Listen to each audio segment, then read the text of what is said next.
मैं बुद्ध की मजबूरी सोच के परेशान होता हूँ कई बार, और फिर मैं सोचता हूँ कि काश यशोधरा जैसा व्यक्तित्व तो सबका होता। बुद्ध की रियल कहानी क्या है शायद किसी को नहीं पता। मैं जिस कहानी की बात कर रहा हूँ, मैथिली शरण गुप्त नाम के एक बड़े प्रसिद्ध कवि ने यशोधरा नाम की पुस्तक में वो कहानी लिखी है, भूमिका में जिक्र किया। बुद्ध बचपन से ही थोड़े से वैरागी किस्म के व्यक्ति थे। उनकी कुंडली देख के एक ज्योतिषी ने बताया भी था। माता पिता बहुत परेशान थे, शुद्धोदन उनके पिता का नाम था। माता पिता ने बहुत कोशिश की कि इस बच्चे का मन विरक्त न हो। अच्छा महल बनवाया, सारी सुविधाएं दी। जैसे ही बुद्ध थोड़े से किशोरावस्था में आए, उस समय की दुनिया की सबसे खूबसूरत महिला से, लड़की से, यशोधरा से उसकी शादी करवा दी। यशोधरा के पिता ने काफ़ी एग्ज़ाम लिए बुद्ध जी के, वो सारे एग्ज़ाम में पास हुए, तब जाकर शादी हुई, ऐसे नहीं हुई। शादी हुई तो बुद्ध भी ठीक था, रमे रहे उस जीवन में। बेटा हुआ उनका राहुल। अब बुद्ध की विरक्ति का भाव बढ़ता जा रहा था। 29 साल की उम्र के आसपास ऐसा हुआ कि उन्होंने एक मृत व्यक्ति को देख लिया, एक बूढ़े को देखा, एक भिखारी को देखा, एक बीमार को देखा। विरक्त हो गए और उनका मन हुआ घर छोड़ दूं, ज्ञान की खोज में चला जाऊं। अब ज्ञान की खोज में जाएं, उनको पता है कि भाई मेरी पत्नी भी है, मेरा बेटा भी है, राज्य भी है, कैसे छोड़ दूं? छोड़ना जरूरी है। अंदर की आवाज है कि छोड़ो, तुम इस चीज के लिए नहीं बने हो, तुम्हारा स्वधर्म कुछ और है। बाहर की जिम्मेदारी है कि छोड़ नहीं सकते। मैं अनुमान करता हूं कि बुद्ध ने शायद अपने पिताजी से कहा हो कभी कि पिताजी मैं बहुत परेशान हूं, छोड़ना चाहता हूं। तो पिता ने समझा बुझा के मना किया होगा कि बेटा शोभा नहीं देता, ऐसा मत करो।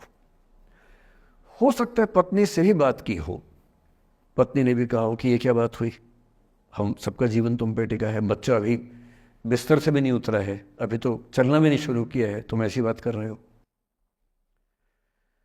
इसका जिक्र नहीं मिलता इतिहास में कि ये बात हुई कि नहीं हुई। और एक दिन बुद्ध ने तय किया और वो आधी रात को पत्नी और बेटे को सोता हुआ छोड़ के चले गए। इसको बौद्ध परंपरा में महाभिनिष्क्रमण कहते हैं, बुद्ध का अपने घर से निकल जाना। अब बुद्ध चले गए, लेकिन मैथिली शरण गुप्त यशोधरा के पर्सपेक्टिव से बुद्ध को देख रहे हैं।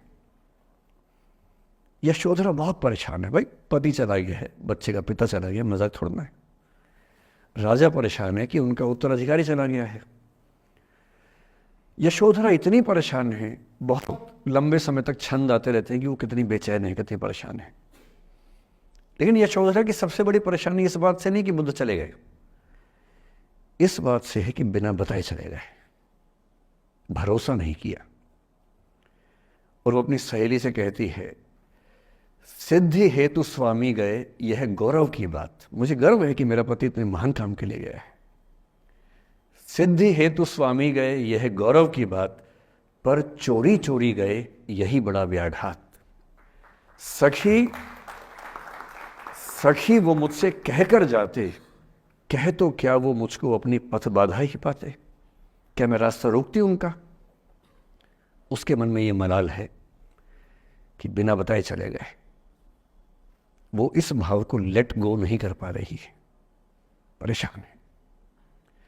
फिर बुद्ध को ज्ञान मिला 6 साल की तपस्या के बाद, बोधगया में बोधि वृक्ष के नीचे ज्ञान मिला। बात फैल गई। जो 5 शिष्य बुद्ध को छोड़ के भाग गए थे उनके बुरे वक्त में, उन्हीं 5 को बुद्ध ने सबसे पहले ज्ञान दिया सारनाथ में, जिसको धर्मचक्र प्रवर्तन कहते हैं। बुद्ध की ख्याति बढ़ने लगी। शुद्धोदन ने बुद्ध के पास, अपने बेटे के पास कई लोगों को भेजा ये कहने के लिए कि भाई यहां भी तो आओ, हमसे भी तो मिलो। बुद्ध का ऐसा प्रताप था कि जो उनके पास जाता वो बुद्धम शरणम गच्छामि हो जाता, वापस ही नहीं आता। तो फिर शुद्धोदन ने बुद्ध के बचपन के एक दोस्त को ये कह के भेजा, भैया मैं जानता हूं तुम वापस नहीं आओगे, पर प्रभावित होने से पहले बोल देना कि पापा याद कर रहे थे। तो वो गया, उससे वायदा निभाया, हो तो गया, बुद्ध के संग में दीक्षित हो गया, पर वायदा निभा दिया। तो बुद्ध ने कहा जरूर जाऊंगा, पिताजी की आज्ञा है तो जाऊंगा ही जाऊंगा। बुद्ध पहुंचे अपने कपिल वस्तु, जो अपना इलाका था, वहां पहुंचे। पूरे कपिल वस्तु में, नेपाल सिद्धार्थ नगर से नेपाल जाएंगे तो नेपाल बॉर्डर पे ही कपिल वस्तु है। मैं देखने गया था वो जगह जहां बुद्ध पैदा हुए थे, बड़ा सुंदर स्थान है, आप भी जाकर देखें कभी। तो बुद्ध पहुंचे रात को, एक धर्मशाला में रुके। अब वहाँ हल्ला मच गया कि राजा का बेटा धर्मशाला में। बुद्ध ने कहा भाई मैं देखो राजा का बेटा बन के नहीं आया हूँ, मैं बुद्ध बन के आया हूँ। सुबह उठ के भिक्षा मांगने लग गए उस इलाके में, अपने ही पिता के राज्य में। पिता ने सिर पीट लिया कि भाई क्या कर रहे हैं। फिर बुद्ध ने सूचना भिजवाई कि मैं बुद्ध हूँ, बेटा हूँ संयोग से, ठीक है मैं आ रहा हूँ मिलने के लिए, पर मैं बुद्ध होके आया हूँ, मेरी चर्या है, नियम है, मैं भिक्षा से ही जीवन जीता हूँ अपना। ठीक है, पिताजी ने कहा चल कोई बात नहीं। फिर बुद्ध गए पिता से मिलने, पिता से मिले, सबसे मिले, भरी सभा में। लेकिन यशोधरा नहीं आई मिलने के लिए, लेट गो नहीं कर पा रहे थे। उसके मन में दर्द था, छुप के क्यों गया, बता के जाता। बुद्ध ने पूछा पिता से कि यशोधरा कहाँ है, तो बोले कि वो कह रही है कि अगर बुद्ध मिलना चाहेंगे तो खुद ही मिलने आएंगे मुझसे, मैं क्यों जाऊंगी भाई, आत्मसम्मान भी तो कोई चीज़ है, मैं क्यों मिलने जाऊंगी। तो बुद्ध मिलने गए। सोचिए कमरे में यशोधरा बैठी है, राहुल साथ में है। अब राहुल थोड़ा सा बड़ा हो गया है, 6-7 साल का है। बुद्ध गए हैं। अब आपके मन में आ रहा है कि बुद्ध वहाँ जाके बोलेंगे सॉरी मैंने गलत किया, I hurt you, I really feel sorry. Buddha है वो बुद्ध, वहाँ जाके क्या बोल रहे पता है, भिक्षाम देहि, भिक्षा दो। और यशोधरा कितनी महान महिला रही होगी, उसने अपने बेटे का हाथ बाप के हाथ में दे दिया। लेट गो का इससे महान उदाहरण दुनिया के इतिहास में नहीं है कि चलो आखिर तुमने आके झुक के कुछ मांगा तो सही। उसकी जितनी ईगो थी, अहंकार था, सब विगलित हो गया। और जो औरत परेशान थी कि मुझसे बिना बताए गया, उसने अपने बेटे को दे दिया कि इसको लेके जाओ, क्योंकि वो जानती हो कि तुम महान काम कर रहे हो, और तुम महान काम कर रहे हो तो मैं क्यों बीच में आऊंगी भाई।